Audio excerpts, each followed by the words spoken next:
Thank you for listening to the BJJ Brick Podcast. We'll be bringing you Brazilian Jiu-Jitsu and good times. We hope to flatten your Jiu-Jitsu learning curve, help you get the most out of your grappling ability, and meet your goals both on and off the mat. Welcome back, my friends, to the BJJ Brick Podcast. This is episode 152. My name is Byron. I'm here with my good buddy, Gary. Gary, how's it going, my man? You know, I'm just excited to be here for another episode of BJJ Brick. Like we said last week, I couldn't believe we did 151 episodes. We're up to 152, and it just it's like the train that can't stop. It just keeps rolling, and picking up more listeners on the way. Yep, every week we seem to have one more episode, and that's the way it's been going, and that's the way we hope to keep it going. This week we have an interview with Dainis Nguyen. Dainis is a martial artist for life. He's done judo, Brazilian Jiu-Jitsu. He's a very active competitor, and it's fun to watch as well. So we're happy to bring you that interview. How would you like to get the show notes emailed to you every week?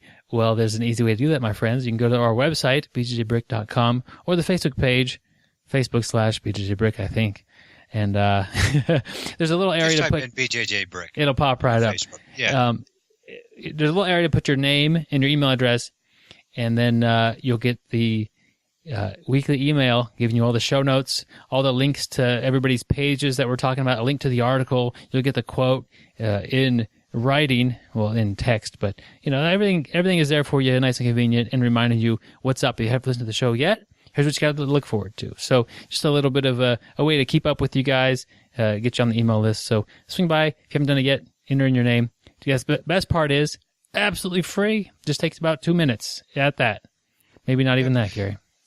You know, and Byron mentioned the website BJJ Brick and the Facebook page BJJ Brick. And, every now and then we get somebody to ask us, what is a BJJ Brick? And, hey, and you know what I always say? Hey, sir, that is a good question. But we probably don't talk about it enough, but what we consider a BJJ Brick, well, first of all, we got to build a strong foundation, and we're building that, one brick at a time. It's got to be strong, and bricks are very strong. But basically, as we start jiu-jitsu, we're going to get really, really good at some moves. Whenever you're in trouble, you kind of fall back to that move, or when you're trying to finish, you fall to that move, and, may it be a Kimura, may it be a guillotine, may it be a straight ankle lock, but you get so good at that move, that one move, that it's like a brick. It's like getting hit with a brick. Somebody's smashing you over the head with a brick. It's over. You're going to sleep. When Byron goes for, his arm bar, it's over. It's his brick. Or, when, Matt Lowe goes for his leg locks, it's done. I'm not getting out of it. And basically that's what that is. It's something that you're so good at. It feels like you're getting your opponent's getting hit with a ton of bricks. So just a little explanation of what we mean by BJJ Brick. Good idea, Gary. Kind of just for everybody who's new, and we don't talk about it even once every 3 or 4 months, so it's less than that. But get good at some techniques. I think at the height of one of my frustrations was watching students try to learn new things constantly and never having any sort of a focus or anything to work on, like for over the course of even a month, let alone a year, and get good at something. And I was like, you guys gotta build some bricks. So I still think it's been a long time. We've learned a lot since then. I still think that building bricks is a great way to get good at jiu-jitsu or any sport or really anything. You gotta have a specialty, something that you're really good at. Yep. And as time goes on, you'll get more bricks in your tool case. So you're going to get better and better at other moves. So you'll have more than one brick, which is always good. Yeah. As time goes on, we have definitely a big appreciation for our continued support on Patreon with our biggest supporters, Alexander, Sean, Greggy, and Rob. Always been there for us and helping us produce the best quality show we can. It's just Gary and I over here, and we're doing the best we can, but we're motivated by the support to do the absolute best. We feel like we owe to those guys and everybody listening who who's taking the time to put us in their ears and to listen to what we have to say and listen to the show every week. So thank you for listening, and especially thank you for the Patreon supporters. So if you want to support the podcast, check out the video about Patreon in the show notes, either on the website or in your inbox. Either way is pretty easy. Yep. Hey, and there's also another way to support the show. And Byron has come out with an audiobook, and it's called Your First Year in BJJ. It is 2.5 hours of content, basically just like this show of Byron discussing what you're going to run into on your first year. I mean, it goes everything from, picking a school to getting ready for your first tournament. So, there's a lot of different topics, and your first year is a tough year. It's if you get past that first year, you're probably going to stick with it. There's a lot better chance. A lot of people do drop on that first year, and that's what we don't want. We want people to have fun that first year, to get better, to stay motivated, to stay positive, keep training, and spread that bug of jiu-jitsu. So definitely check out the link to it on the show notes. It's called Your First Year in BJJ. Like I said, 2.5 hours of content for only $11.99. A lot of our listeners have purchased it. We've got some very, very good reviews. So definitely check it on out. And like I said, only $11.99. And the proceeds do go to support the show. So thank you. Yes, thank you very much on that. Gary, we're always laughing and having a good time here. What does that have to do with our quote of the week? Well, our quote of the week comes from a guy by the name of Andrew Carnegie. And I think he's a pretty famous person. And his quote, his quote is, "There is little success where there is little laughter." Andrew Carnegie, the titan of steel in American history. If you guys aren't familiar with him, he really revolutionized the steel industry, and he ruthless businessman. I think, if I can remember correctly, what made him so successful in the steel industry is he controlled, they called it vertical integration. So if you owned the coal that took to make the steel, he was going to buy that business, and then to make the coal from steel, he owned that business, and to make the steel into some sort of product, he owned that business. So he owned the whole process, which just shot up the profit revenues. This guy was was one of the wealthiest people in the country, if not the world at the time. And here he is, valuing some laughter in order to have success. And I think this is true in business, or definitely true on the mats. If you're not enjoying the process, you're not able to cut loose and have fun a little bit with jiu-jitsu, your long-term success is in jeopardy. That's for sure. Gary, what do you think about that? Yeah, I mean, I try to bring laughter into just about everything I do. I mean, my workplace, my department, we have fun. We're always laughing and joking, and we perform really well. It's kind of like a bunch of guys and girls getting together and having a party. I mean, that's kind of our atmosphere. But I mean, we work hard, but I think the laughter, like you said, keeps it positive, keeps it a little more jovial, where you're enjoying it. Like I tell my people at work, you never really want to come to work. I don't care what anybody says, but if you have a good atmosphere and a fun atmosphere, there's probably a better chance you're going to perform better. You're going to show up more often, and it kind of goes back to, not necessarily talking about laughter, but last week's episode with Stephen Patterson, talking about being positive to the kids, the young kids being positive. And, I just think a little bit of laughter is very positive.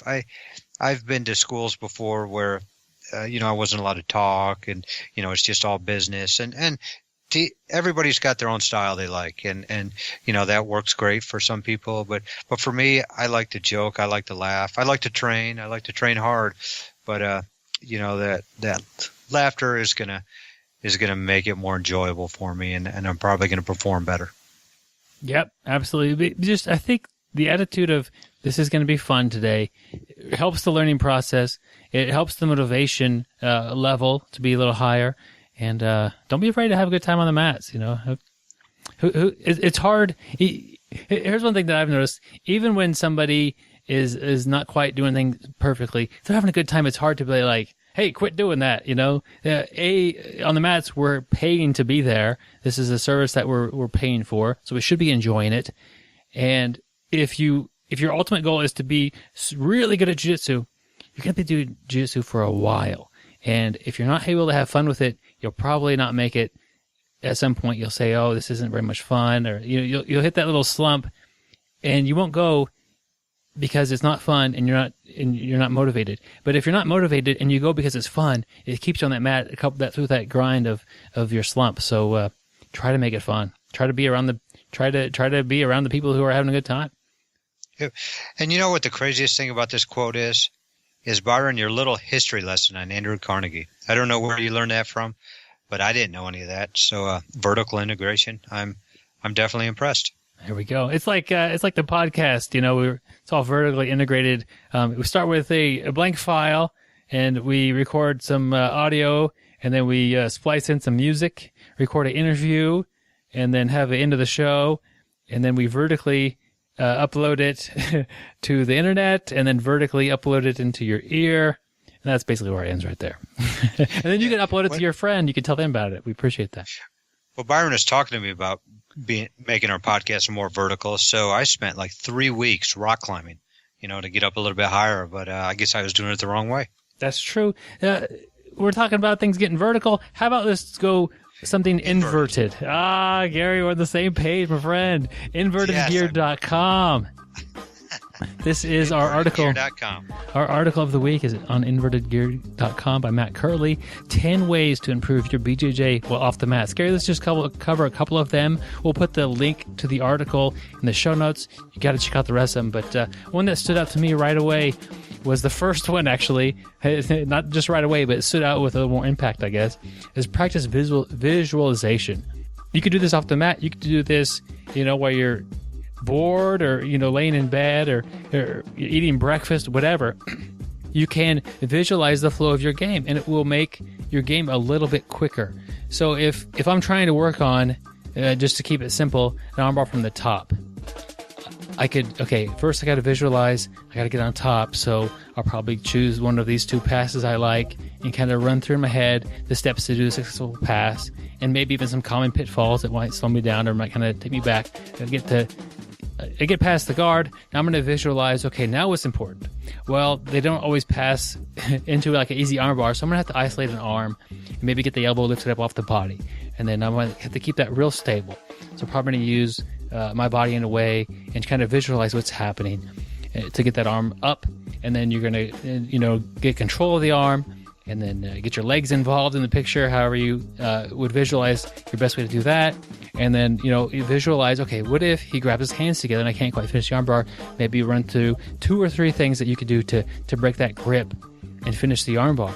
Or what if he tries to get up and put me on my back? Well, do I continue to do that? Do I try to keep him down on the ground? Just visualizing this will help you kind of process the possibilities of what's going to happen. You'll react a little quicker. You'll have more confidence when you're doing it, and just being able to see that flow path, the progression of the technique should help you out quite a bit, and it will help you. I'm so terrible at remembering techniques. If I did this every morning after I trained a new technique, I'd be more likely to remember it, but I don't. It would be a good way to do that, but just help you kind of keep your attack plan in your mind, and you can do this in the car on the way to class. So just visualizing some of your techniques, maybe your game plan, could be a great benefit on the mat, and it's something that you could do off of the mat, Gary. Yep. Another one I think that kind of goes with the visualization. Nailed I it. can't say the word, but is number 2. Keep a training journal. And a lot of times, we go to class and we learn 3 or 4 moves and sequences, positions, transitions. We go home and we forget it all.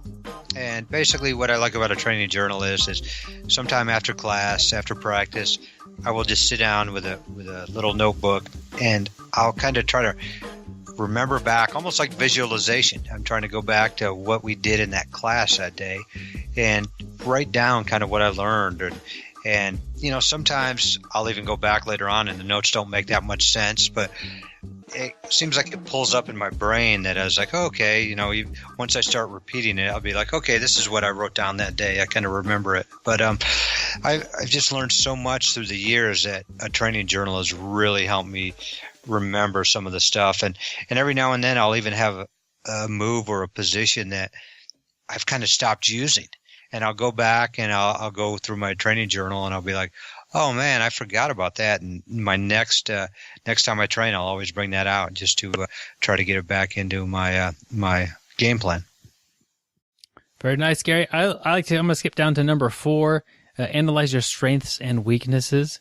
This is a great off-the-mat activity you could do. You really learn about it while you're on the mat, but if you want to break it down and figure out where you're strong, where your bricks are, and where you're weak, where you've got balsa wood holding something up that you need to work on, or maybe you don't need to work on it. Maybe I don't need to have the best mount attacks in the game because I prefer to attack from side control. That's one weird area that I could have a weakness and it really doesn't need to affect me.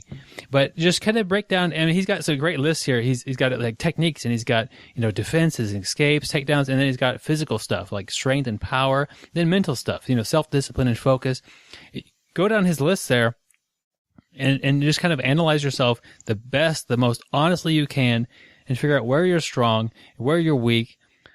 Sometimes you could get a lot better by making your strength a lot stronger, or sometimes you get a lot better by making your weakness into one of your strengths. But sometimes it takes way too much work and you just make it decent. But just having the idea of analyzing that for yourself gives you kind of a good look at what you're up to and what you maybe should focus on.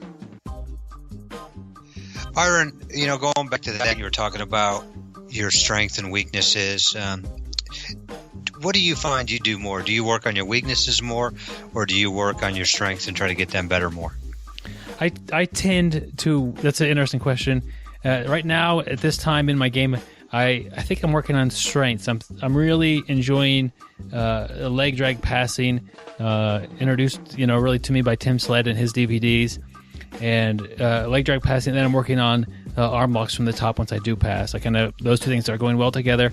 They're both offensive. They're both some of my strengths. I do occasionally find a weakness in my game, and it's hard to get super motivated to work on that weakness, but that's a big deal. I remember last time really working on a weakness was like getting out of side control. Gary and I drilled that a lot, and now it's one of my strengths. I'm confident in my guard. If it gets passed, I'll be in side control for less than a few seconds, if a lot of times anyway, and I get my guard back. And that's one area that was a weakness, and now it's actually something that I needed to work on. I couldn't neglect that part of my game, and Gary helped me fix that. How about you, Gary? Do you like to work on your strength or your weaknesses?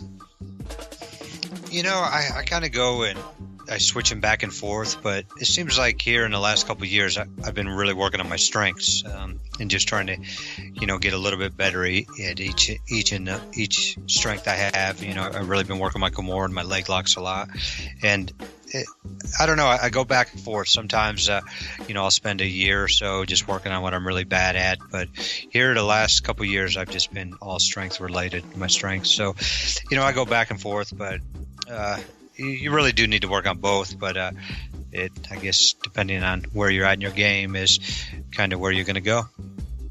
Yep, and if one of your weaknesses just got exposed and it's like you really feel like, oh man, I had no idea, I don't know how to get out of a triangle. Well, time to work on that. If somebody has shown you something, then that's a great opportunity to fix it. Yep, and that is true. Like a lot of times, I may be working on my strengths, but then all of a sudden I really get exposed, while training.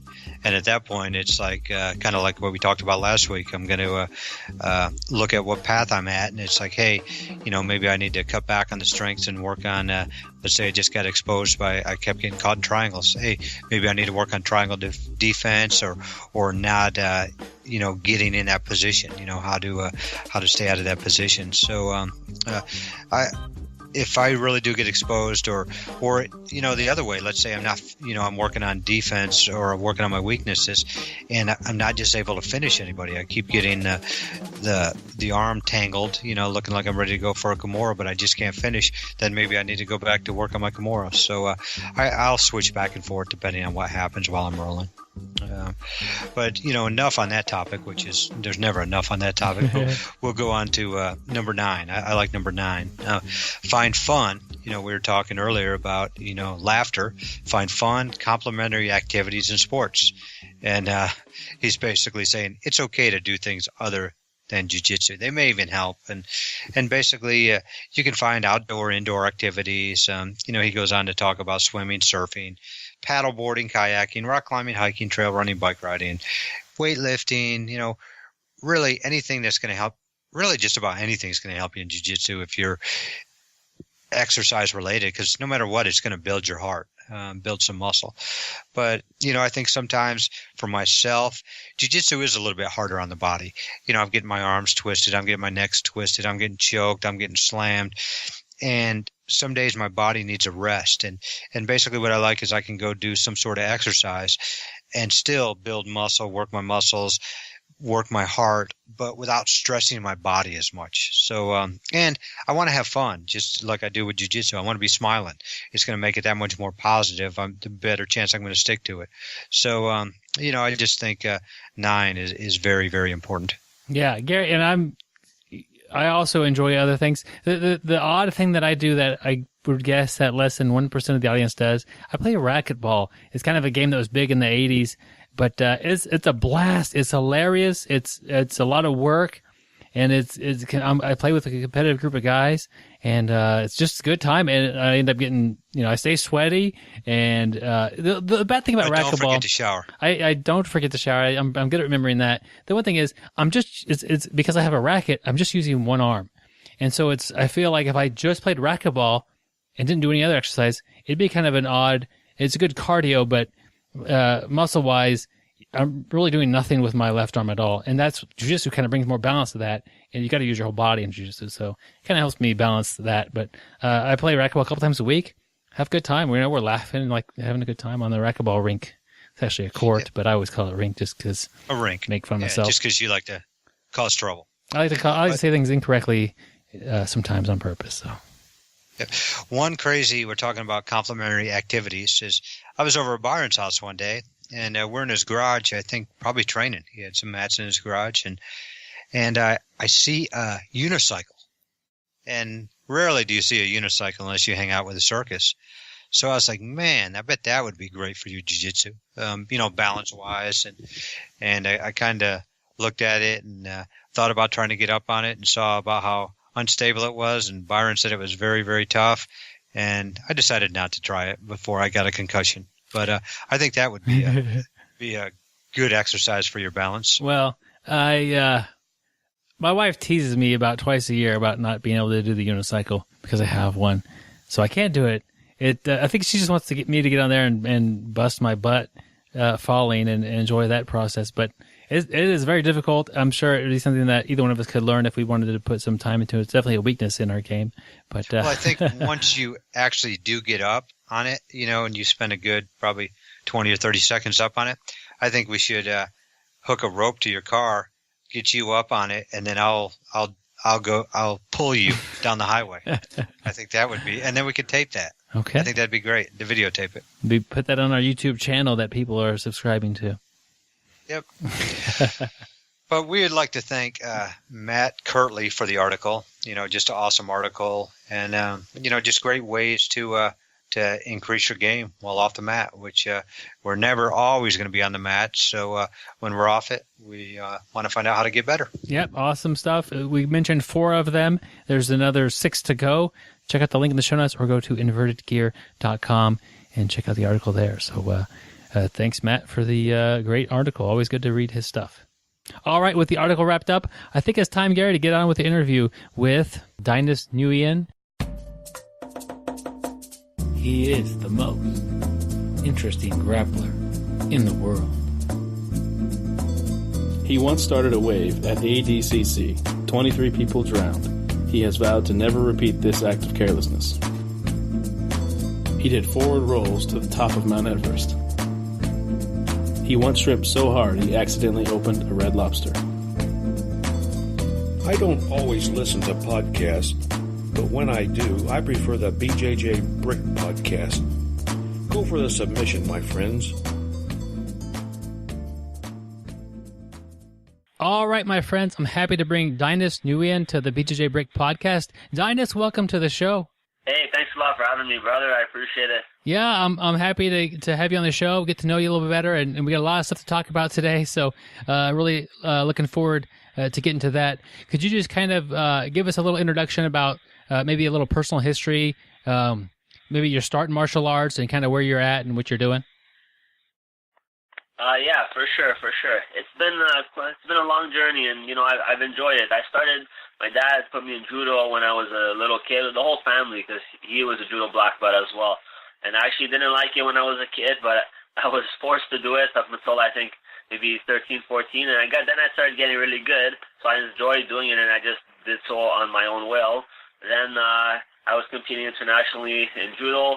Then judo got really expensive to travel, and I had already started BJJ like a year before. So to improve my judo game, I wanted to use some BJJ, but it never happened, right? So what happened was I went to I decided judo was too expensive, so I just moved to doing jiu-jitsu. I just trained jiu-jitsu all the time, and I really enjoyed it.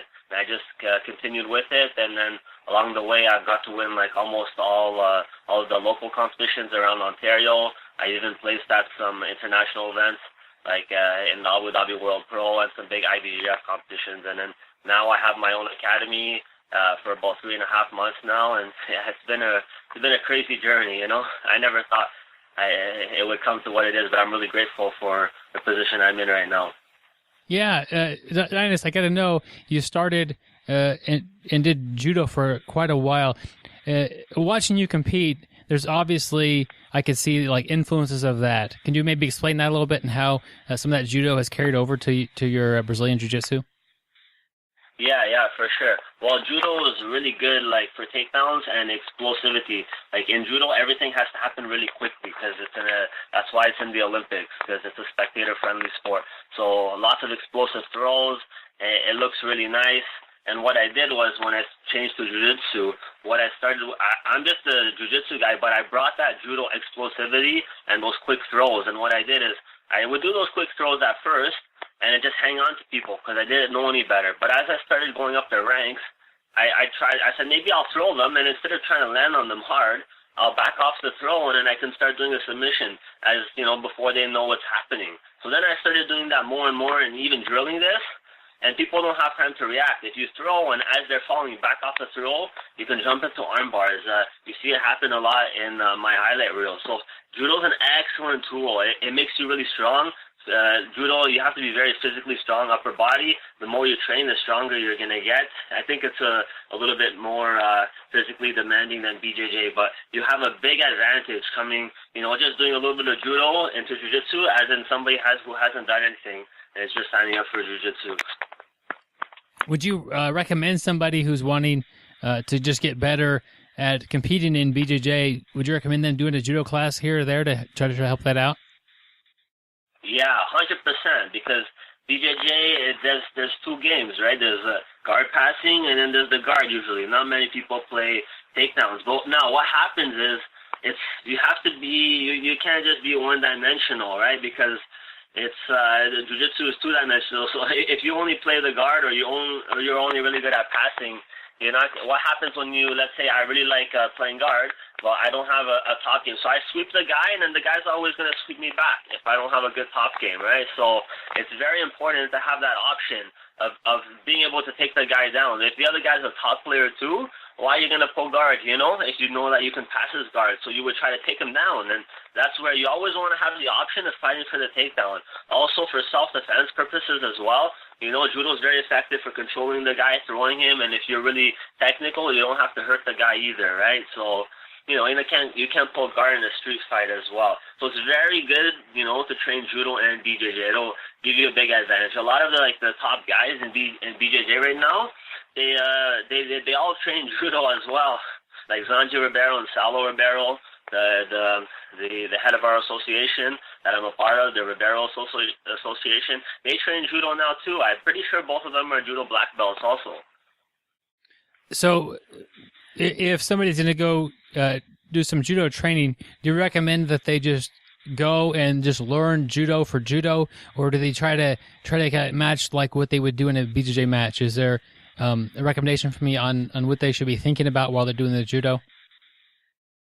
Yeah, for sure. It's way better, in my opinion, to go to a judo school to learn judo. Because, like, if you want to be good at something, just train in that. You want to be better at boxing, you box. Or you want to be better at judo, you just got to do judo. But you can't, like, attach it with the BJJ. Just try to go to learn judo for what it is, and then you can combine both of them after. If you're always bringing the BJJ mentality to judo, it's not going to work. It's going to be more you're going to have a slower time picking things up. So, yeah. Yeah, that makes a lot of sense. And Dainis, I got to tell you, we had several months ago Travis Stevens, U.S. Silver medalist in judo, and I asked him a similar question. He said basically the same thing. You've got to, if you're going to go to judo, learn judo. Don't worry about doing Brazilian jiu-jitsu. Once you get good at it and once you figure it out, you'll be able to combine the two. And perfect.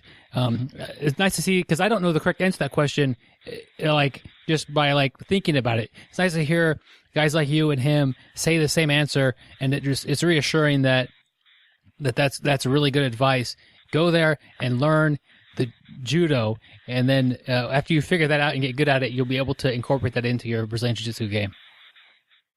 100%, brother. And you know what? Like, Travis is a really good guy. I have a lot of respect for that guy. Congrats to him. He just won a silver medal for the U.S. That's a really big accomplishment. I know last year he barely missed being in the finals. He lost a crazy match with Oleg Bishop. He could have easily been for gold or silver, but instead he fought for bronze, and then he lost a very close match to a Canadian guy. So for him to come back after these 4 years, I have a lot of respect for that guy. He's definitely a hardworking guy. He's got some injuries, and he learned jiu-jitsu fast because he had a really good attitude. You know what I mean? When I started, I didn't pick up this idea until probably I was like purple or brown belt. I had a really bad attitude. I just tried to use like judo in my BJJ, and I got a little arrogant because I thought that judo is better than BJJ, because I wasn't doing BJJ, but I was still winning tournaments as a white and blue belt.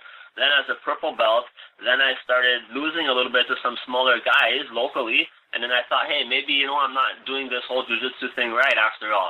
So then I actually started paying attention in class and paying attention to the rules, and it really humbled me and then opened me up to the sport and to where I am today. It was actually, mind-opening experience. And now I tell all of my students as well, be humble, guys, always try to learn and stuff. Never think you know it all, because I just got my black belt not so recently, and then even in judo, I got my black belt like 3, 4, 5 years ago. I don't remember how long.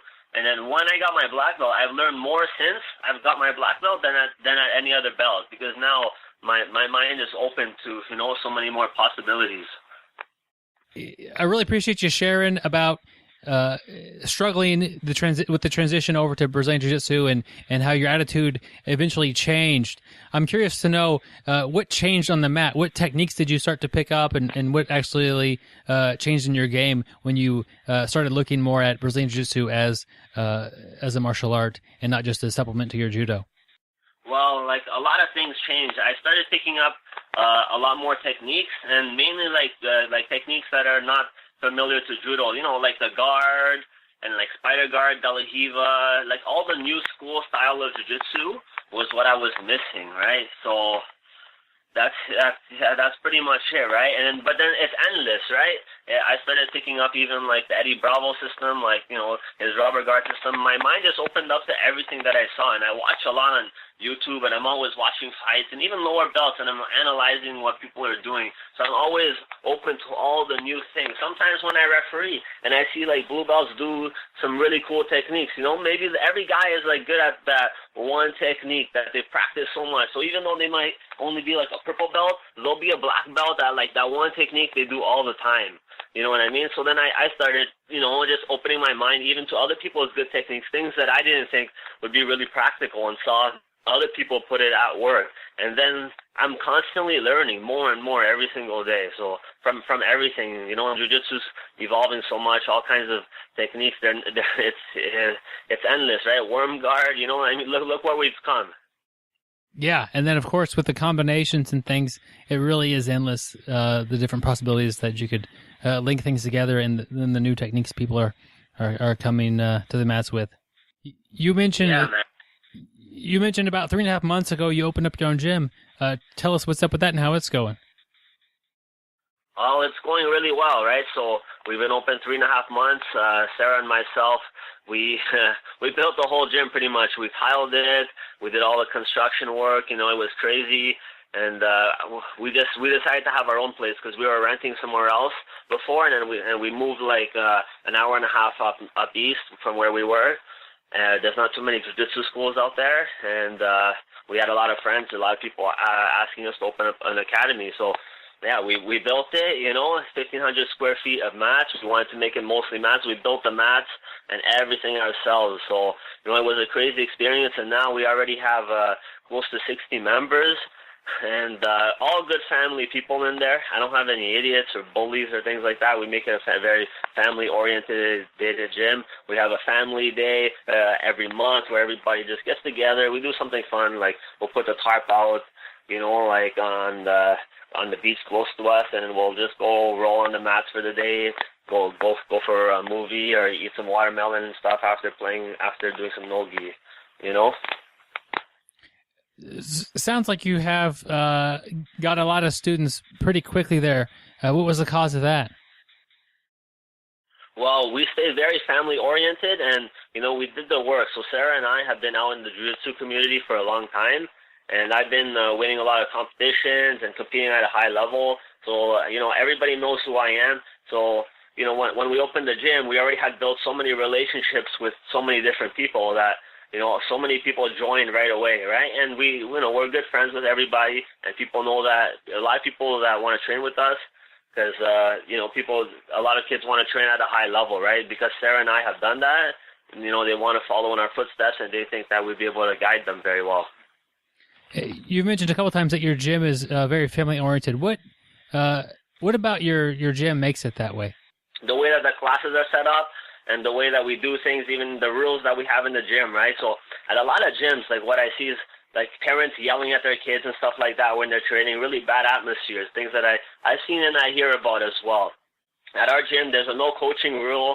You know, everything's friendly. We always teach the kids to be nice to each other, right? We teach the white belts not, you know what I mean, and even the higher belts to be gentle and things like that, you know, and you know, we always remind them that it's just a role. There's no need to do, you know, like put elbows or things like that or let things get too competitive. So we keep it a very safe environment for people, and we have get-togethers every month. We're there for people, you know. We're not just there, you know, you guys come train and leave. We like talk to people all the time without hanging out with them and stuff like that. You know, everybody becomes good friends of ours. It's really cool. Like, you become one big family.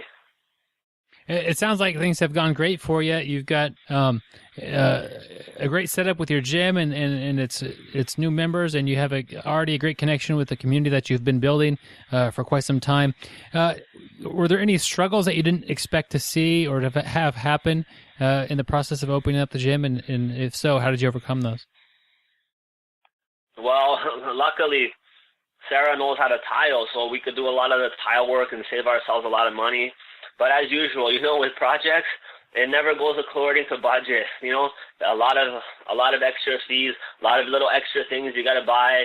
Sometimes, you know, you want to do, you know, put in, you know what I mean, like some kind of baseboard, but then it takes you like one day just to bring it from the store back to the gym. So whatever you think it's gonna be, you know, you can easily double that number and even double the time that you think that it's going to take to be built. But on the other hand, you know, just get the right people in there, right? Like, for example, one of our really good friends, his two daughters, actually, he joined the gym since we've opened as well.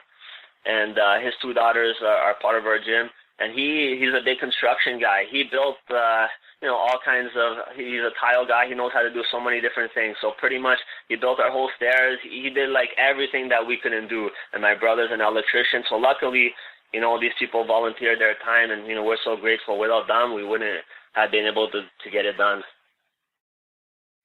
That's a great use of the resources that the people in your gym have available for you there. And that's just, I always appreciate that in jiu-jitsu. It's such a diverse group of people from a wide array of backgrounds and skills and things off the mat, and you get everybody together. There's probably somebody who could help you out with whatever you're doing. It sounds like that was, you were fortunate with that as well.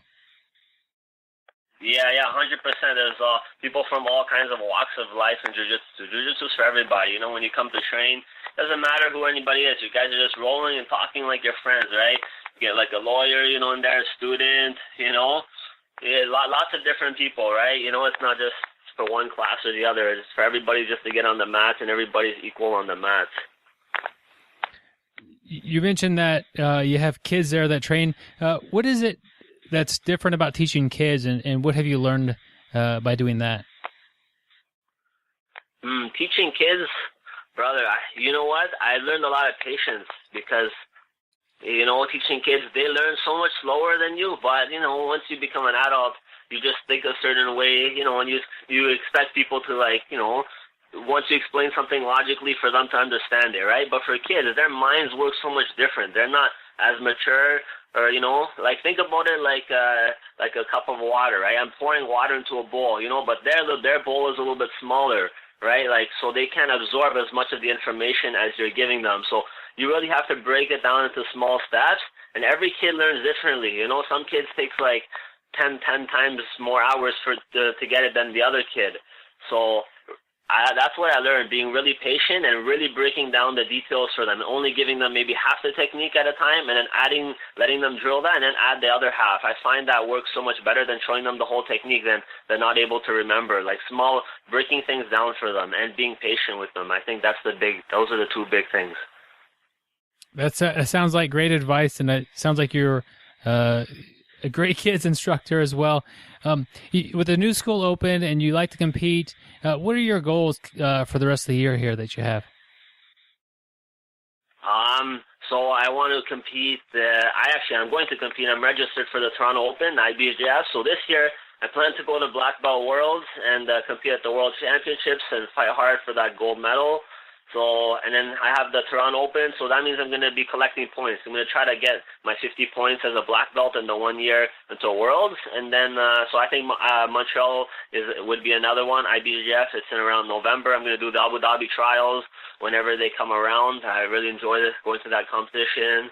And then the Buffalo BJJ Open as well. I'm going to go with a bunch of my students. It's going to be a great experience for everybody. I like the guy, Michael Casillas, doing a good job in Buffalo over there, growing the community, or having this tournament twice a year now. It's really good to be a part of it. Cool. It sounds like you've got a lot on your plate there, and you're a busy guy. Talking about competing a little bit, people are always wondering what somebody does leading up to the competition, as far as 20 minutes before the competition. What are you doing if you've got a tough match and you've got about 20 minutes to go before you're on the mat? How are you getting ready for that? Well, depends. Was it first match or just in between the day, in between your matches? The first match, or your bracket's getting ready to start. Okay. You know what? You just gotta relax, right? The thing is, I find people put so much pressure on themselves, not just in jiu-jitsu, but in life in general. So you can't think, oh my goodness, I trained so hard for this. Oh, I better win. My girlfriend's watching. My friends are here. What happens if I lose? My instructor's not going to be proud of me, and all these things. But at the end of the day, man, people don't care if you win or lose. You're the only one, that makes a big deal about it. It's not about that. People aren't there to watch you win or lose. They're just there to support you and to help you after you make mistakes. Your instructor helps you, and your game gets better, right? So, that's pretty much it. Yeah, that's good advice. You've got to, especially if you find yourself too excited, you've got to learn to calm yourself down and try to get yourself to perform better without being too nervous and too anxious. How big is... For sure. You can't stress yourself out too much about competing, or else you put too much stress on yourself, and when you're stressing out, you can't think properly. So the key is just, trust yourself. You trained hard, but you don't have to tell yourself this. Just try to remain calm and just cool-minded and just relax. You know what I mean? Be focused and relax and save your energy. And then after that, you're going to fight to the best of your ability, as long as you don't put pressure on yourself. Because then when you put pressure on yourself, you get tense. You're uncertain about little things that you would naturally do. So just got to go in there, relax, and stay focused. That's it. It's very simple. You know what I mean? And that's it. And other than that, obviously, don't eat a big meal before you got to compete. Eat something you can digest, something that you've regularly eaten before. Other than that, brother, those are the two main things that I can say.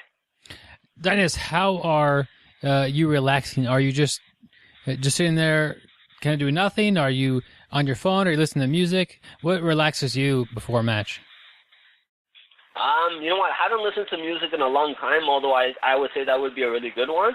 I just started doing some breathing that I've learned from the Gymnastica Naturale from George, like the one that you see Hicks and Gracie doing, but it's not as advanced. I practice that kind of breathing just to start counting my breaths. Maybe just really get in the zone, just focus, don't talk too much. I just visualize what I'm going to be doing in the match and different options, and then that's it. That's it, brother. And Dainis, you're also a nutritionist, is that correct? Yeah, certified by Precision Nutrition. So could you kind of help us out and understand maybe how important, or maybe a couple of tips about getting good nutrition and performance on the mat? Yeah, 100%, brother. Think of it like this, right? You know, your car, you have a Ferrari. What kind of gas are you going to put in it? You're going to put the good gas, or you're going to put the shitty one? Yeah, I would hopefully be putting the good gas into it. Exactly. So then people can spend a lot of money on their cars, but how about their bodies? People are going and getting the cheapest foods every day just because it's convenient or because it's cheap, right? So you're putting all this crappy fuel into your body, and yeah, your body is designed very well, and it's going to keep, you know, it's going to keep fighting, it's going to keep staying alive, you know, and keep working, but it's not going to work as well as if you fed it good food. So when you feed your body good food, you're going to feel way better. So invest in the food that you eat, you know, like eat more vegetables, right? Cut out the junk and all the processed stuff with all the chemicals, additives, you know, and then just keep it simple, you know what I mean? Eat healthy, eat lots of vegetables, right? Have like a fistful of some kind of meat at every meal, and then that's it. Have a little bit of carbs, that's it. People cut out the sugar, too much carbs, all the crappy additives, and you're good, right? That's how it is. It's just to keep it very simple for everybody.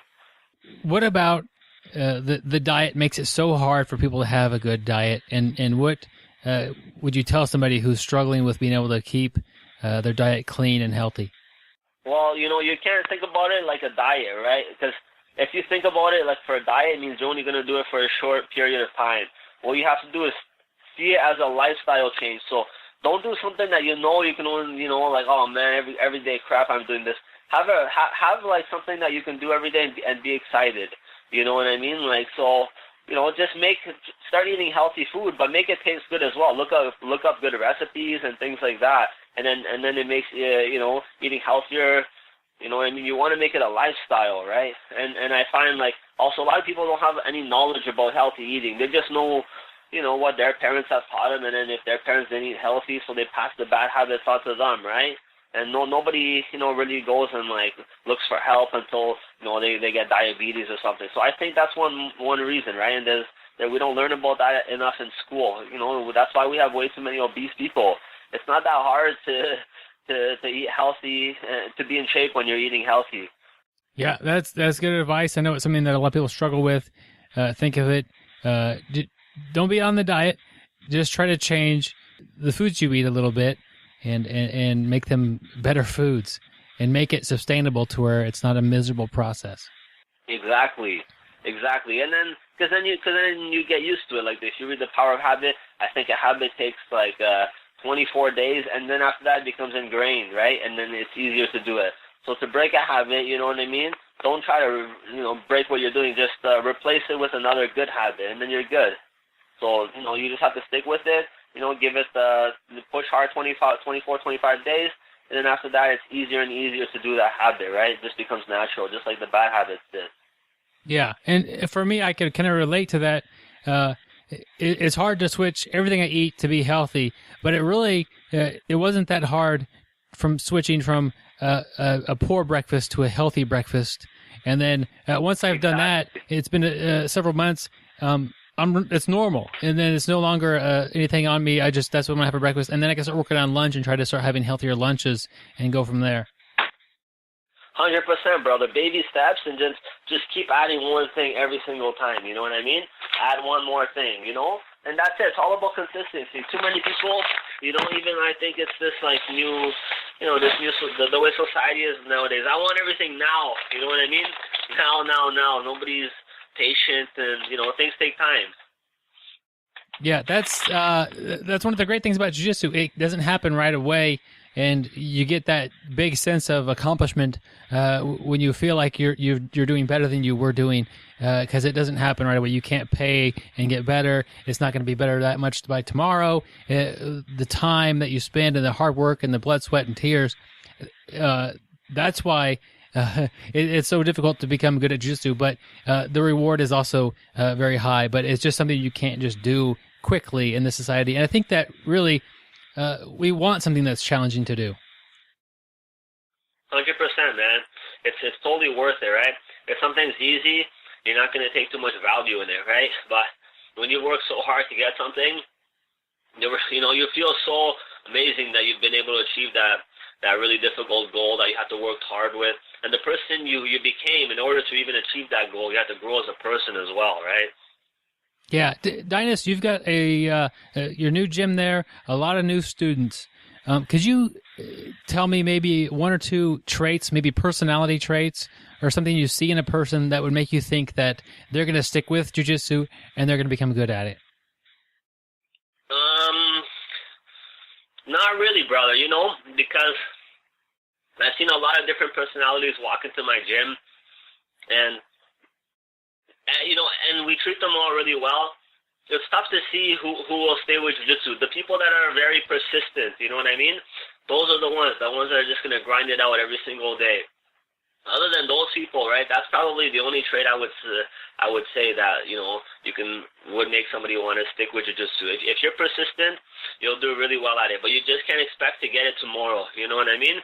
You have to be patient, and you have to be persistent, and then eventually you're going to get it. It feels like you're going to be getting beat up all the time at the beginning. You're not getting better. Everybody just keeps smashing you, but after like 3 months, 6 months, another new guy joins the gym. You guys got to be ready, to see the difference, right? Because now you have somebody else to compare to that you've been training for longer, and then that's when you're going to start to see your improvement. That's the hardest part about being a white belt, that there's nobody under you.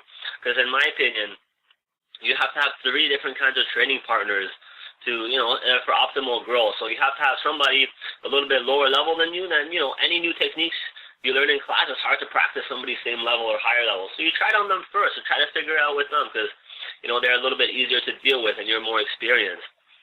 Then you have to have somebody similar level. Sometimes they beat you that class, sometimes you beat them, but it's always a really good fight, and you guys keep each other's, competition fires going. So guys that are competing a lot, it's really good to train with other competitive guys, because you push each other so much, and it makes you get so much better, so much faster in training.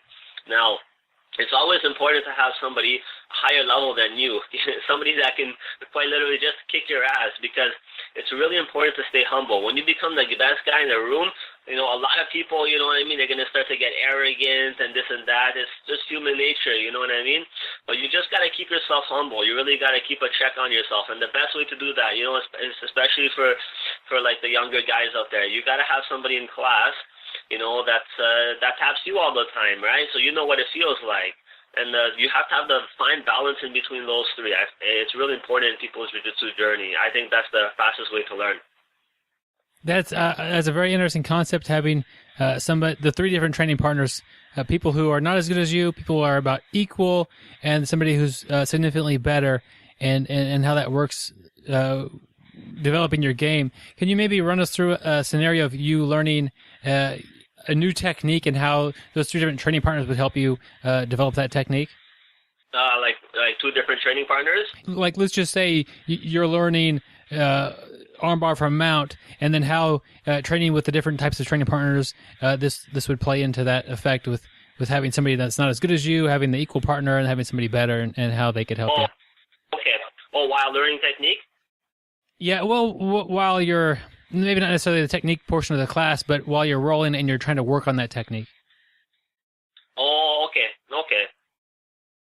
So now, I only practice new techniques on people that, I first try to get it to work on the lower belt. So let's say, I was a purple belt. I just learned spider guard today. Obviously, I can't practice it against that guy that's my level. It's going to be really hard, because I'm only able to do the stuff I'm really good at against him because he's also my level. But I guess somebody maybe like my size, a little bit smaller. Then I can practice all the new techniques I learned in class.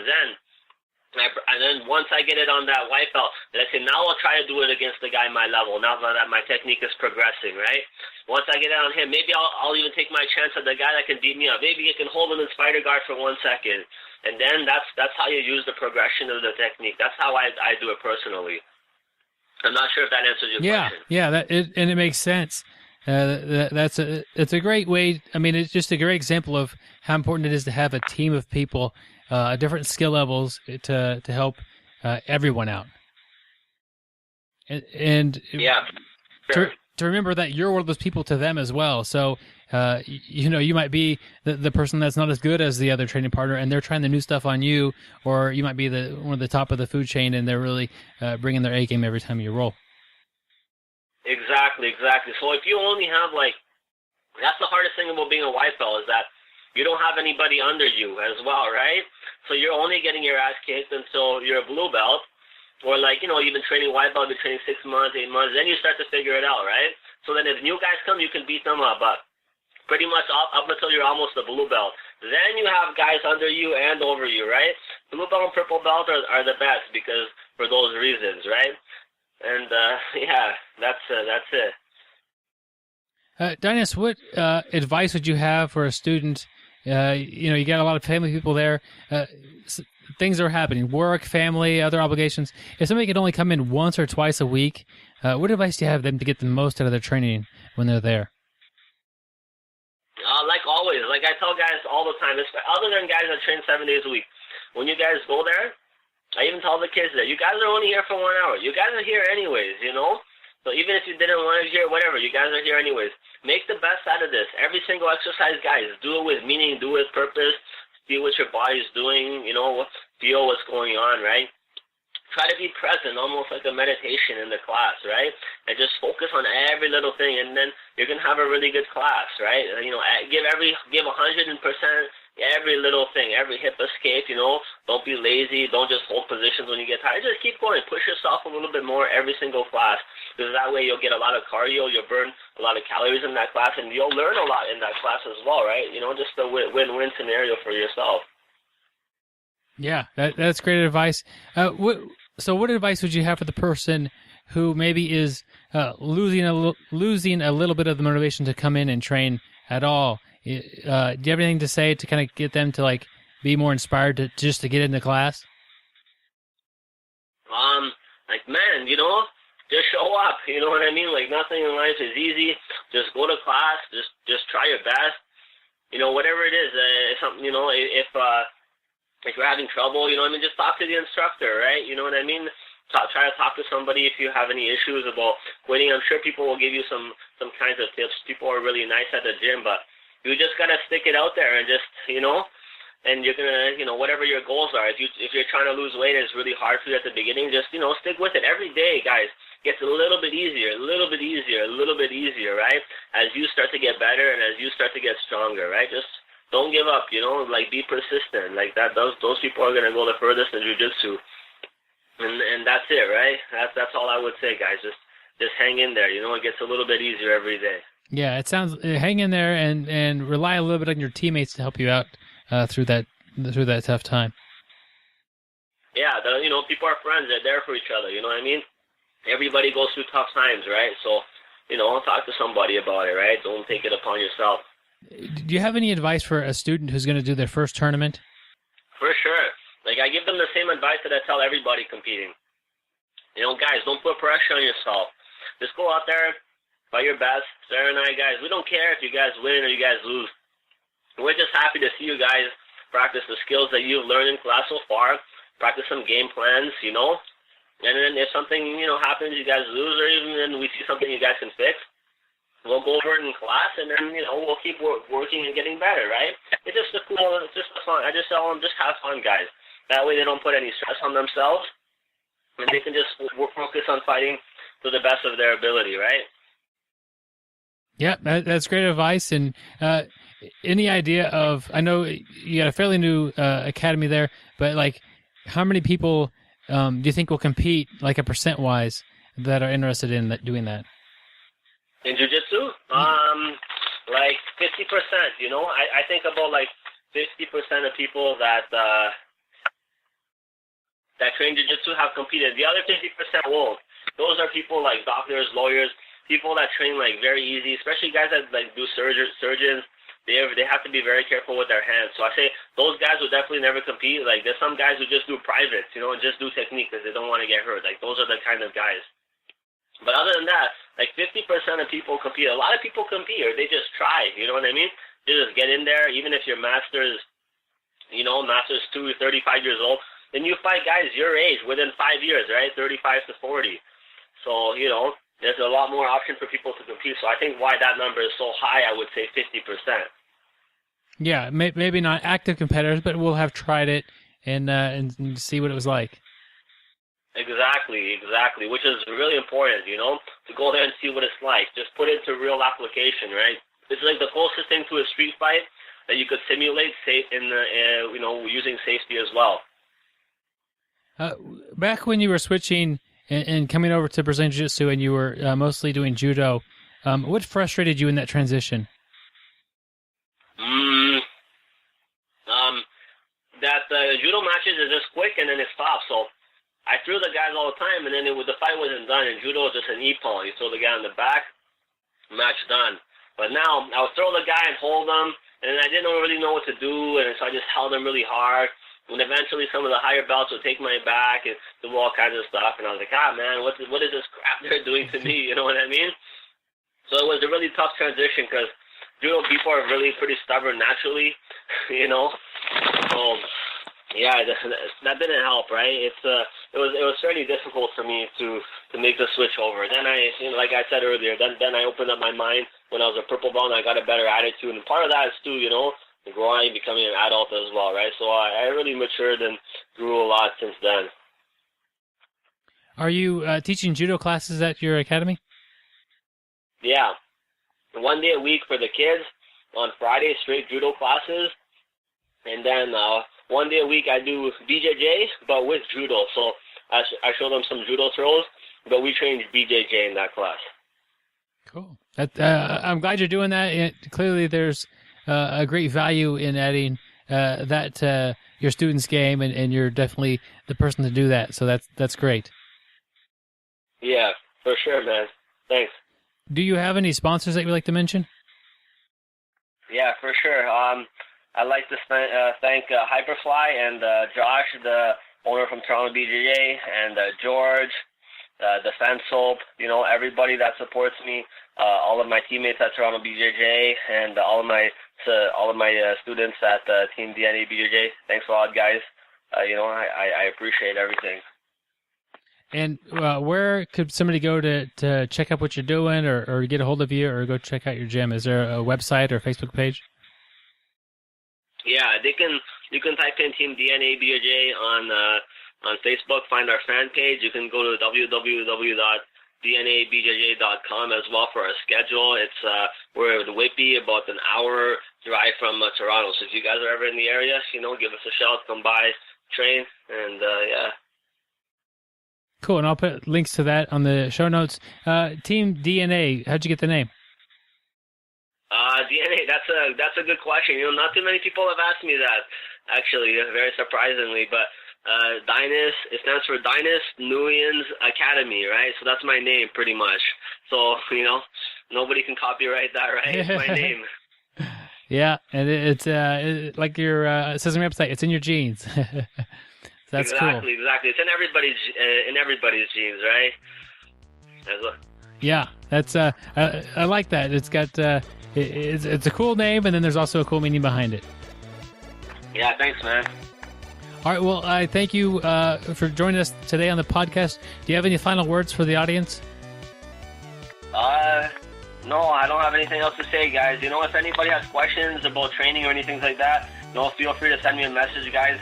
I'll give you guys like an answer to the best of my ability. I've been training a long time. Maybe I can help somebody and things like that. So don't be shy, guys. You know, if you have questions, send me a message, shoot me an email. I'll be happy to answer. Awesome. I always appreciate somebody who's willing to go out and help anyone in the audience with their questions. I really appreciate that, and it shows that you're really in this to help people out and to do your best. So appreciate that, and thank you very much for the interview. It's been a pleasure talking with you. Yeah, cheers. Have a good one. Bye. All right, I do want to thank Dainis one more time for spending some time with us and just sharing his knowledge. That guy is a wealth of information. Judo black belt, BJJ black belt, nutritionist, lots of good advice for competitors and students alike. I really enjoyed the conversation with Dainis. If you did, I hope you will share it with a friend as well. Yep. Hey, I think we're going to turn the tables just a little bit here this week. We always got to keep this show new and exciting. And you know, I do have a loyal following of fans, but a lot of these fans have been sending me emails. It's like, hey, Gary, you know, you come up with a lot of audiobooks, and Byron's actually written one. Why can't, you know, we turn the tables and have Byron do an audiobook this week? And, you know, and I thought that would be a great idea. So then I had to think of a topic of an audiobook, and basically the one I've thought up that Byron's, you know, I've talked to Byron's manager, and Byron's manager agreed to it. But the topic of Byron's audiobook that he's going to start writing is how I submit people on the mat with laughter. And, you know, can you just tell us about that, Byron? It just seems, how are you going to submit people with laughter? Or is that a pun in the title? Or what is it all about?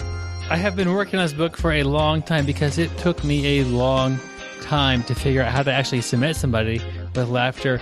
You know, you initially start out by tickling somebody, and it's really weird.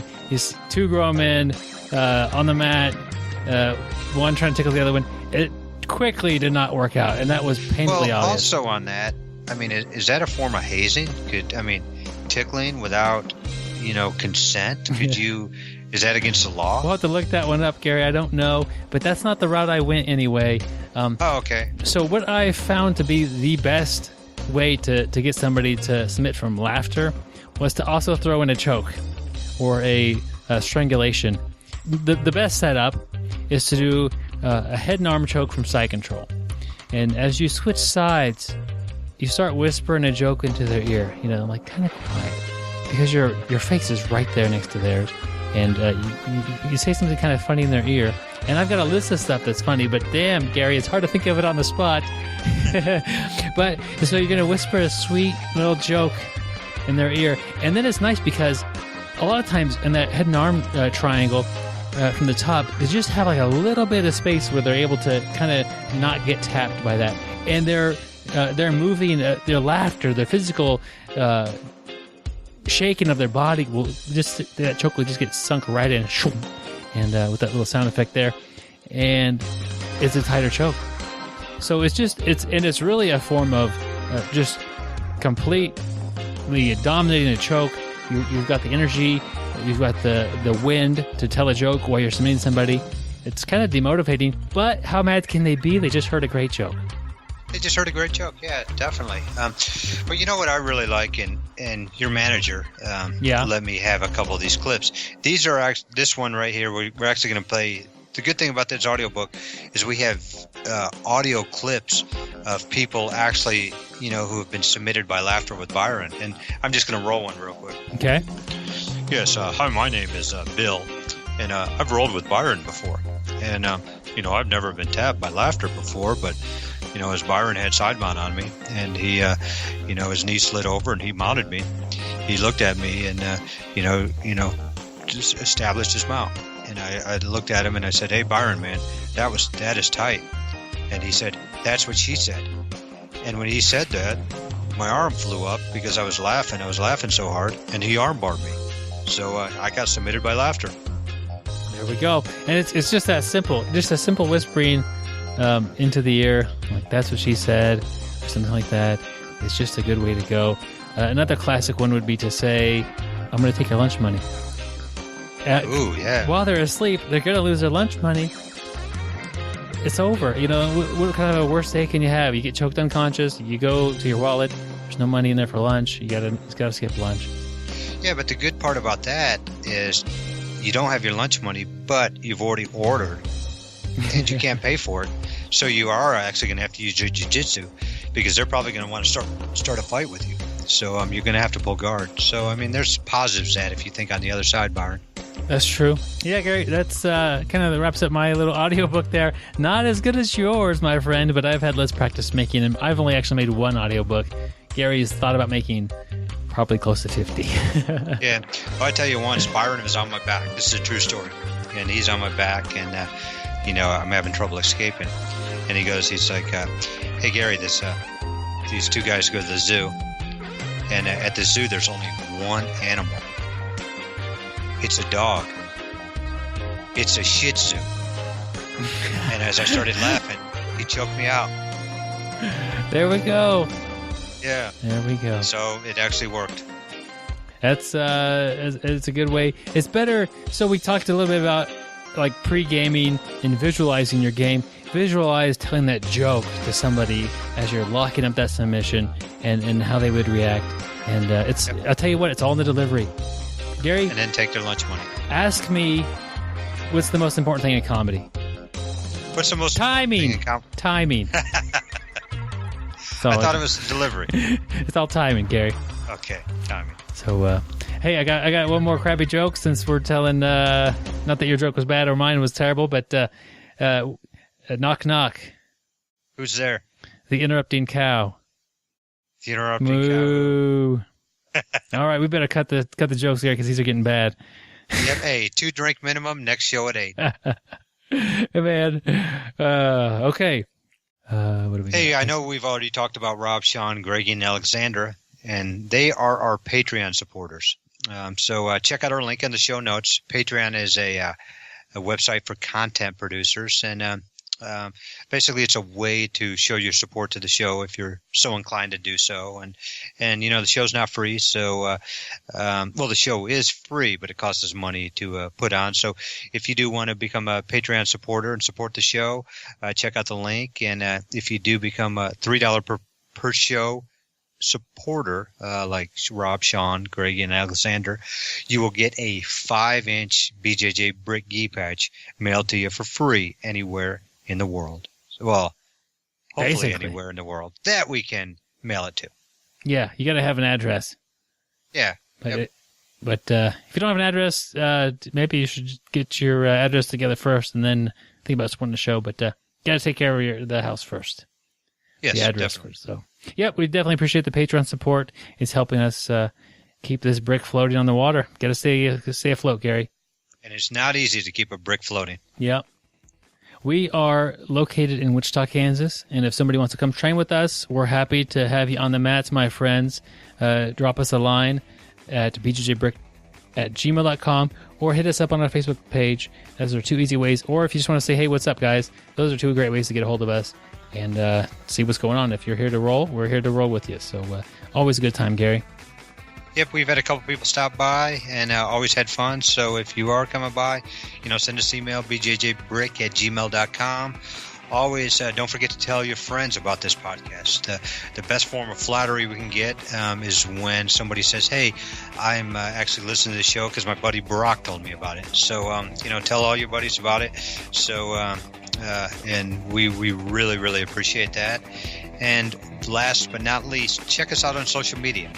We're on Facebook. We're on YouTube. Check out the YouTube channel. There's a really cool video of Byron making a grilled cheese. Speaking of comedy. That's true. So you definitely want to check that one out. The timing was great on that one, so don't miss that one. Instagram, Twitter, Reddit. So definitely check us out on social media. All right, my friends, whether you are on the mat, in the racquetball court, or with Gary trying to find that Pokemon, I want you to stay sweaty, my friends.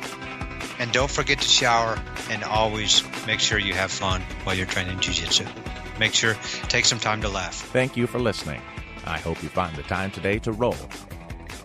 After all, the best way to get better at Brazilian Jiu-Jitsu is to do Brazilian Jiu-Jitsu.